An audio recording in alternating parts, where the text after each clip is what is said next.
যে অভ্যুত্থানের কাঠামোতে আমরা সেই কাজগুলো করি, যে স্পিরিটটাকে যেন আমরা সামনে নিয়ে আসতে পারি।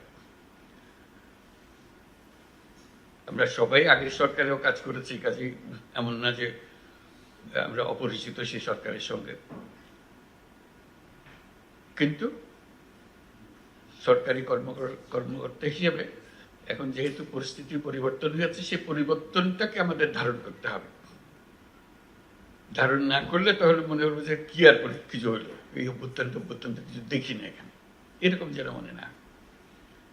এটাকে আমরা কিভাবে সামনে নিয়ে আসতে পারি, যার যার মতো করে। এটা একটা সার্বিক একটা চেহারা আছে, তবে নিজেদেরকেও চেষ্টা করতে হবে যে এটাকে ধারণ করা, এটার পেছনে যে শক্তি, এটার পেছনে যে চিন্তা,